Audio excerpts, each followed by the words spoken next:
Welcome. Today we are reorganizing and decluttering my linen closet. This closet is an absolute disaster. It is unorganized, it is overstuffed, it's unusable, really. Anytime I go to take something out, a bunch of stuff falls down. I don't even know exactly what all is in here, so let's get to it. Let's see what's in this linen closet and let's get rid of as much as we can so that it's much more user-friendly and easy to work with. Let's go.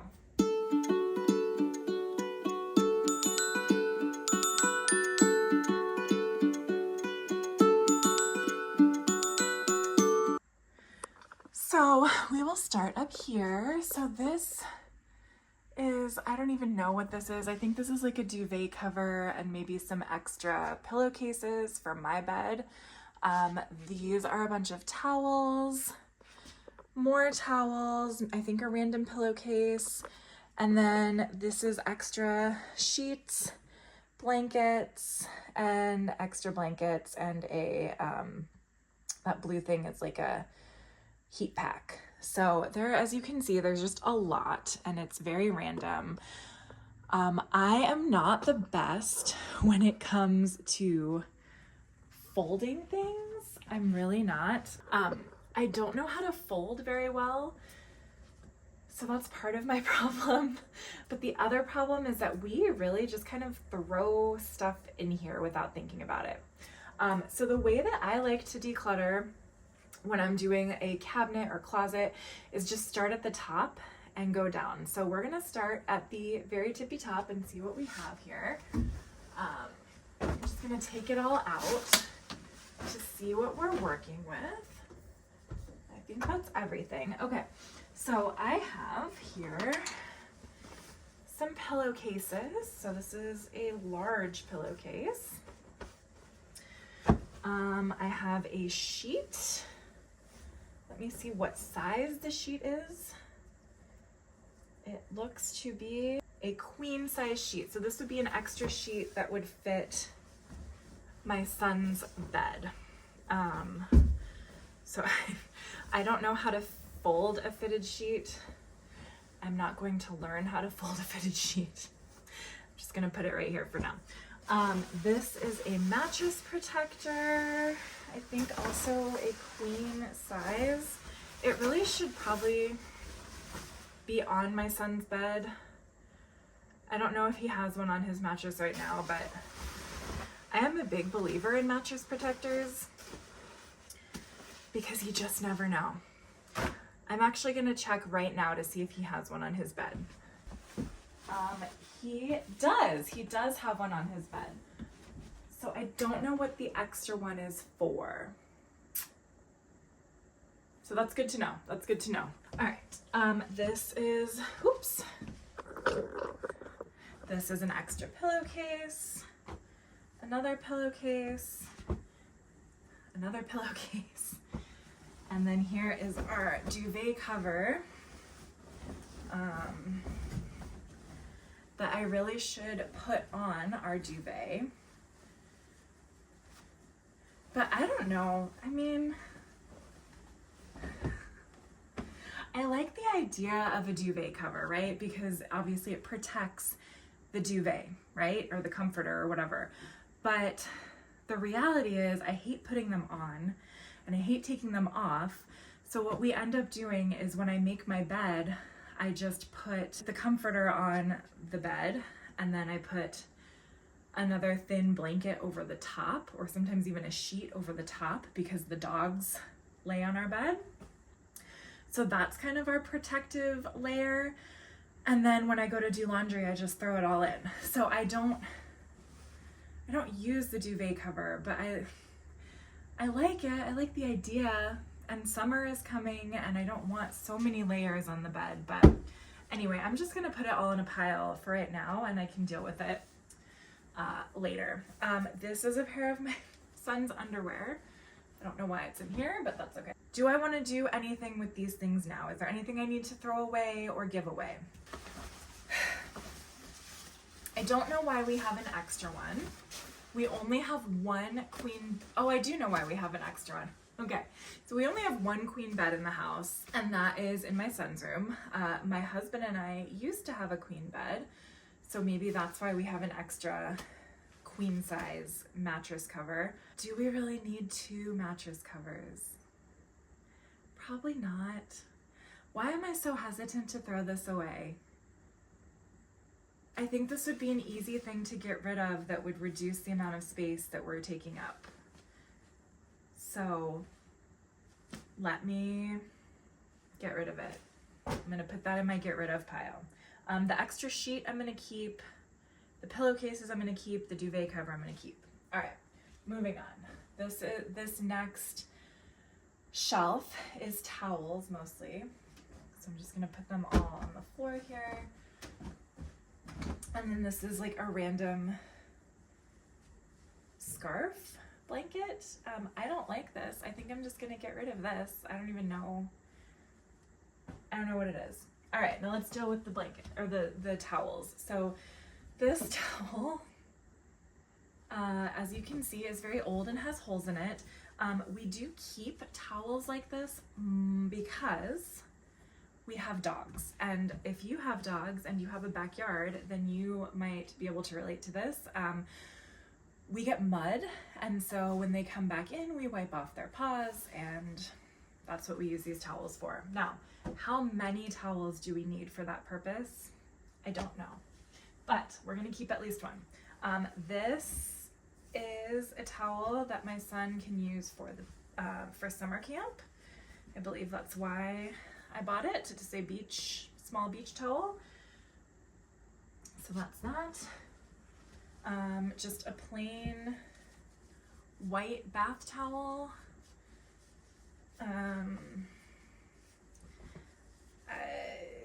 This is like a maybe, because it doesn't really go with any other towels that we have. And I don't think my son is gonna reach for that when he takes a shower over something like one of these. Like this would be one of his bath towels. So this is his bath towel. So that's one. This is another one that would be like one of his bath towels. That's 2 for him. And then this is actually one of mine. I don't know how it ended up in here. I actually keep, this sounds so petty and like weird. So I have a thing with towels. I've always had multiple towels for myself. So I always have a face towel, a body towel, and a hair towel. Those are my separate towels in the bathroom for myself. I don't like anyone else to touch my towels. I don't like anyone else to use my towels. I don't like it. So what I've ended up doing is, because this is sort of like a common area, free access linen closet, I haven't kept any of my personal towels in here. I keep the towels that my husband and I use in my bedroom. Like I keep it in our room in my closet, which isn't great because I don't actually have a lot of space in my closet, but I do. I keep it up on a top shelf, and that's where our towels are. And then this is where like the beach towels, the dog towels, and my son's towels, and like blankets and stuff go. So I don't know, maybe I need to let go and be a little less controlling. I don't know. But I'm very protective of my towels. So anyway, I mean, if you have kids, I hope you understand what I'm saying. Like my son does weird stuff with towels. Like I don't know, whatever. I mean, I'm sure I did weird stuff with towels when I was a kid too. Like they'll end up outside, they'll end up on the floor somewhere. If he uses a towel in the bathroom, it'll stay on his bathroom floor for like a week unless I go clean it up. So I keep them separate. Anyway, so this is gonna go back in my room at some point. These are also these are my towels. And then these are my husband's. We have color coordinated because again, never the two shall mix. I'm just weird. So these, maybe I did try to let go already and I forgot. I don't know. Anyway, just gonna take all the stuff off of this shelf now. All right, so this is a big body pillow cover that has holes in it. I was going to throw it away, and then my son ran to me and said, no, I'll take it. But then I don't know where his body pillow went. So maybe I'll find the body pillow and put the pillowcase on it, because he doesn't really like pillowcases. I've tried to explain to him, if you saw the video where I helped him clean his room, he doesn't like pillowcases. I don't know why, but I've tried to explain to him, like, pillowcases are very important, especially as he's becoming a teenager. Like, if he wants to keep his skin clear, we need to wash his pillowcases. And if he doesn't use pillowcases and he just uses the pillow, we can't really wash the pillows. So anyway, this is gonna go on his body pillow for cleanliness reasons. All right, so this is a kitchen towel.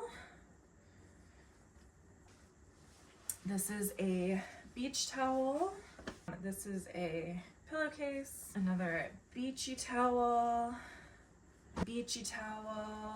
unicorns. This is another beach towel. We have a lot of beach towels for people who can only go outdoors like 4 months out of the year. But when we can go out, we really do. I really try in the summer to make as much use of our local lakes as I can, because they're beautiful and amazing.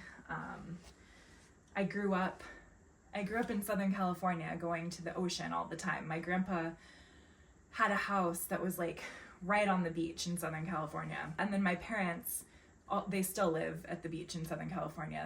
They're in the Palos Verdes area now. And so, yeah, so I grew up with the outdoors. I grew up with the ocean. I grew up with sand. I loved it. And then I moved to Illinois, where you literally can't even go to the lake until Memorial Day. Like, they don't open the local lakes. Like, you have to wait for them to open the lake right when summer starts, even if it's like really hot in April or May. And then they close everything like in the beginning of August when all the college kids go back to school. So yeah, because there's no more lifeguards. So anyway, I've been in Illinois for almost 20 years now, but I'm still not used to or happy about the situation with our outdoor access. I mean, I suppose technically you can go outdoors anytime, but I just am sad that you can't, like, if I had a hankering to go to the beach today, right, I wouldn't be able to, because it's the middle of April and the beaches are closed. So anyway, here we go. So I'm gonna put, I know I just took everything out, but I'm gonna put my son's towels right here, because he is like me, and if things, like, he's always gonna go for the easiest thing. Whatever is the absolute easiest to access, that's what he's gonna go for. So I'm gonna put his right here, because that is the easiest place to grab from. So I don't know where I want that to go. Okay, I have another pillowcase, and I have another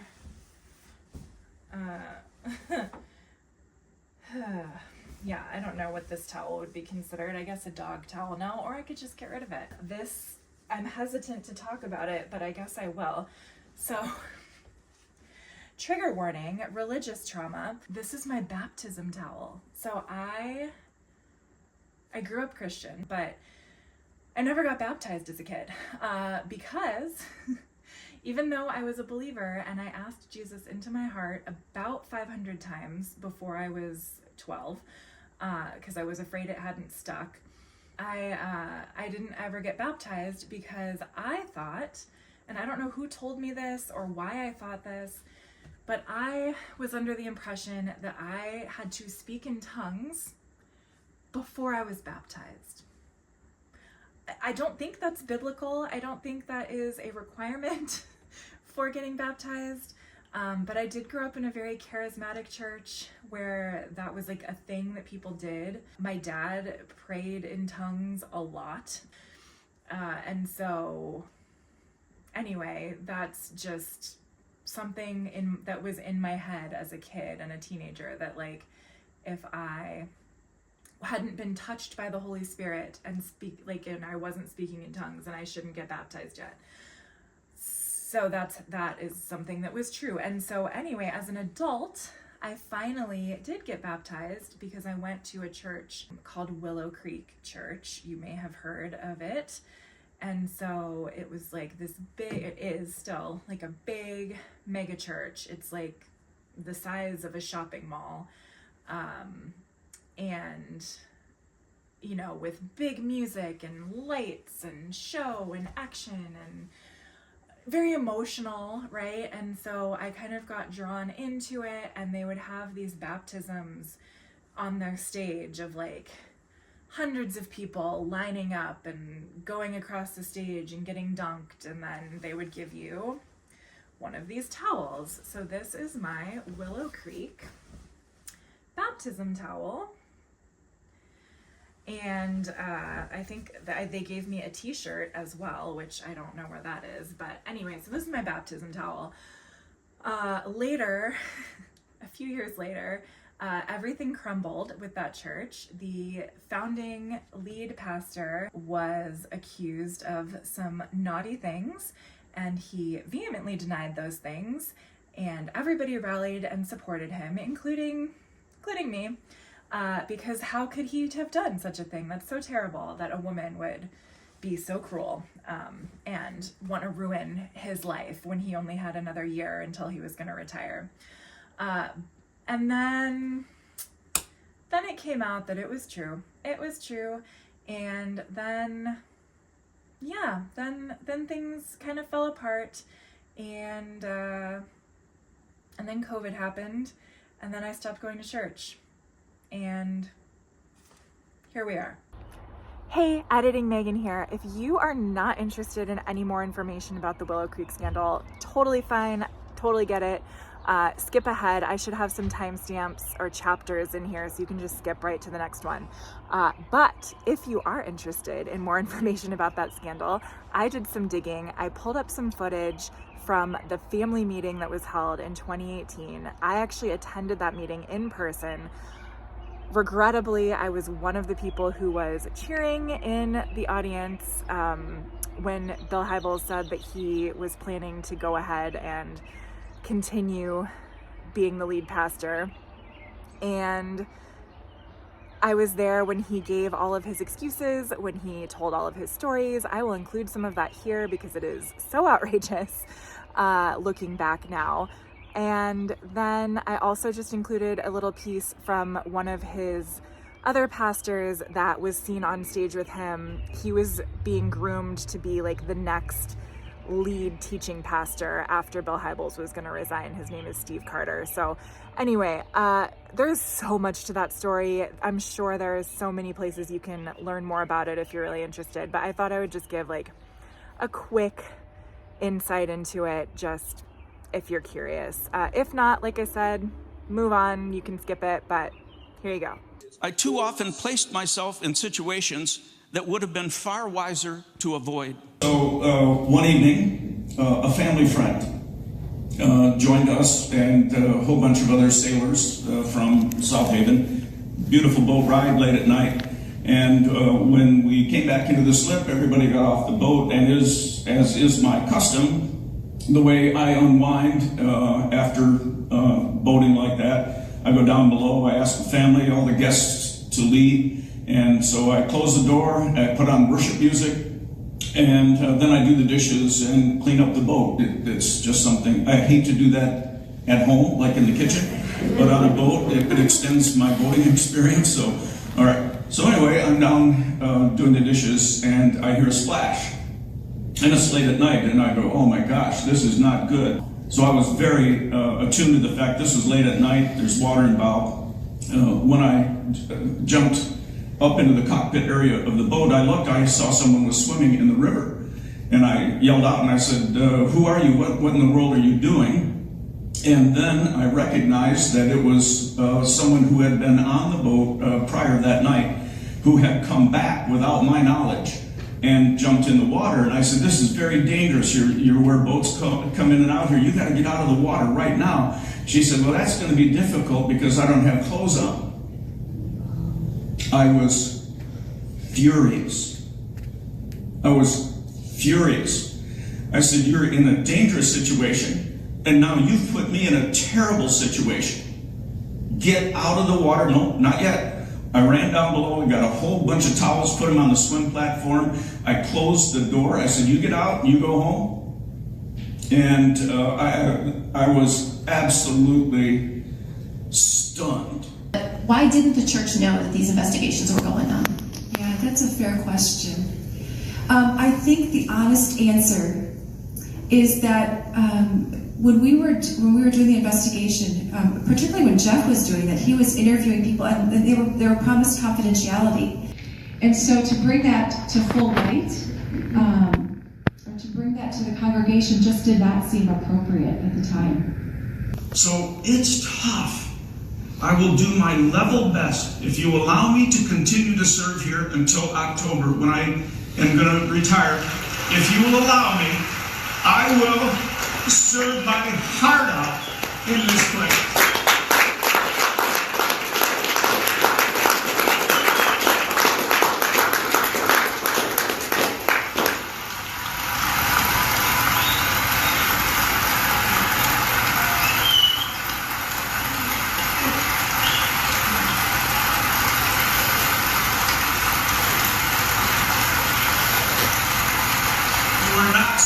To do this. That was a ground rule. They just broke it. Hey, just as we wrap up, a couple things I just want to say. Hopefully it was really, really helpful for you. Breaking rules. But here's my heart for you. Yeah, it was kind of like the church congregation meeting to talk about the allegations. And I wasn't supposed to be on that stage. And so much of this was like boomer sensibilities versus millennial sensibilities. And I was going, this is not working. This is not going to work. This is not going to play well on social media. And I made a couple of jokes that I had to go to the women a month and a half later and apologize for. Trust has been broken by leadership. Willow Creek Community Church announces a major shakeup tonight in its leadership. Hybels stepped down this year, as you may remember, leaving behind a church picking up the pieces. CBS 2's Audrina Begas live near Willow Creek Community Church with this huge announcement. Audrina. Rob, what a bombshell here. The church elders just announced that the entire leadership board, every leader here and the lead pastor will step down, and they will all be out by the end of the year. As you said, this comes after those allegations against Hybels. Since he stepped down back in April, both of his replacements have also stepped down. So I don't think I want to keep all of that to say. I don't think I want to keep the baptism towel anymore. So, all right. This is an extra set of sheets for my bed. It is all in a pillowcase because, again, I don't know how to fold fitted sheets.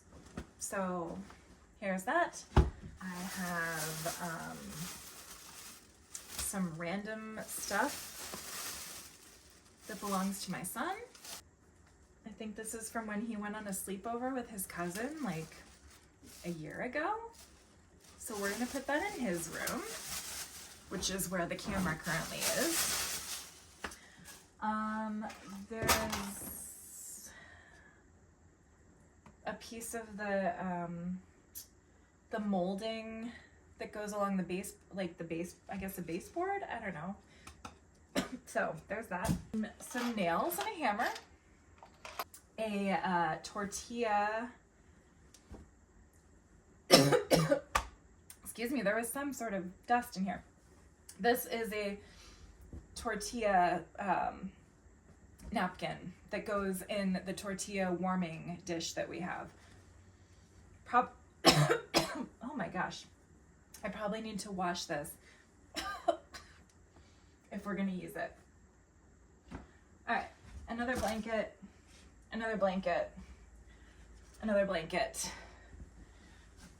Some more dish towels, hand towels, towel, and some toilet paper packaging. All right. So I guess this is another towel that my son can use. So now I guess it is kind of decision time as far as like where I want to put the swimming towels versus like bed linens and things. I think, and then like on the very bottom shelf is just a huge, like on the floor is just a huge blanket that is too heavy right now for my, it's too heavy for my son's bed because it's getting warmer. And then there's just a bunch of garbage and extra toilet paper down here. So anyway, now is decision time as far as where we want all of these things to go. So I think the extra linens for my bed up here. So that's great. I know that doesn't look very fancy, but it is what it is. At least it's more organized. And then I guess the pillowcases can go up there as well because those are also bed linens. They're just gonna go up there. It's fine. So those are gonna go up there. And then I can put the beach towels here. I don't know if anyone has like beach towel or towel in general folding. See, this was bought as a beach towel for my son, but then like for him to take to camp, summer camp, but then the dogs got to it. So now it is a dog towel, but that's okay. Anyway, if anyone has tips for how to fold towels or fitted sheets, honestly, I would love to hear, or like if you can let me know if there's like a video I could watch or something. I guess if I really cared, I would already have found such a video because I'm sure there are hundreds of videos about like how to fold a fitted sheet, but maybe I just don't care. All right, this, I don't know what I want to do with these towels, honestly. And here's another tortilla, a tortilla towel. I think my husband's mom may have embroidered this. I'm not 100% sure, but we should use them more. These are like baby blankies, and my daughter doesn't really need these anymore. This one we did use in the winter kind of a lot when she was little. You can't put like a big heavy jacket on a baby and then put her in a car seat, right? Because it makes the car seat straps puff out away from the body. And then if there's an accident, like the straps are too loose and then the baby can fly out and whatever. So anyway, we used to just like cover her with a blanket real quick between the house and the car, or the car and the restaurant or whatever. But we really don't need this anymore. So I'm going to give it away. If I was gonna be less precious about my towels, I could put my towels here, right? And then I would have more room in my closet. So I could do that. Let's try it. Let's see how it feels to let go of being so controlling. It's very difficult. Okay, so that's, here, I can do this. It'll make it look slightly prettier. I guess I could put the dog towels next to the swim towels. I feel like we're making progress. Great. All right, I think, And then I just have like washcloths, which I can put here. All right. I think we're doing good. Okay, I am exhausted. I was so sick. My daughter Amelia got a stomach bug on Saturday. Today is Wednesday. Yeah, my daughter got a stomach bug on Saturday, and so I was taking care of her. So then of course I got sick as well. So then I had a stomach bug. So I spent all day yesterday, Tuesday, laying in bed, being miserable. And then today I do feel better, but we just got the keys to our brand new office for my new counseling practice. So that's amazing. So today, like I said, I feel better, but I'm not like 100%. So I took my daughter to daycare for like a half day. And then I went to the office, dropped off some of my decorations and stuff, and then went back and got Amelia, and now she's napping, which is awesome. And now I'm doing this, but I do feel very like winded, you know? So if I was doing my workouts like I should be in April, maybe I would have some better cardio health, but life is happening, and I'm not doing those workouts. So anyway, okay. Am I keeping this blanket? I don't know, maybe, but where with the blankets or like the linen stuff. And then this giant blanket I can try and fold as nicely as possible. And I think I'm actually gonna put it in my son's room because he has space in his closet.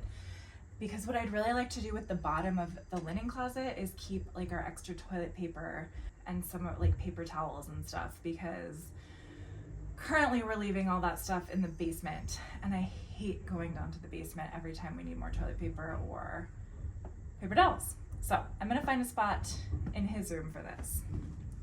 Come along, right in there. That's fine, he's got plenty of room. Okay, so let's look at what we got going on. That is stuff I have to wash and throw away. So here you can see, so there's plenty of room down there. So I'm gonna put the toilet paper down there. We have our pool towels, beach towels, whatever. And then we have our doggy towels, my son's bath towels, my bath towels, some kitchen towels. And then up here, still looks like I shoved everything in there, but that's like my extra sheets for my bed, my son's extra sheets, our duvet cover, and then like the pillowcases and a random towel. So is this the most aesthetically pleasing linen closet you've ever seen? Probably not. But it's a heck of a lot better than it was when we first started. So that was my linen closet declutter and reorganization. I hope it was helpful for you. If you have a linen closet that needs a little love, I highly recommend giving it that love and attention, because this is just another space in the house that was annoying me. And there are so many spaces in my house that were causing me annoyance and grief. Every time I needed a towel, or every time I needed, you know, my duvet cover or an extra set of sheets or a pillowcase, I was having to dig through it. Or the towels, like, you know, we have different sets of towels for different purposes, right? So I didn't like having to dig through, you know, oh, but this is a good towel versus, oh, this is a junky towel that we can use to clean off the dog's feet. So now everything is clearly where it belongs. You can easily distinguish between the different types of towels, which I don't know if that's a problem for anybody else, but for me it is. And yeah, and I think it's just gonna be a lot easier to live this way. And I'm really excited that my extra toilet paper and paper towels can go right in the bottom here on the floor. because like I said, I hate going down all the way to the basement to grab something like that. So that's it. I hope you have a really great day, and I can't wait to see you next time. Bye-bye.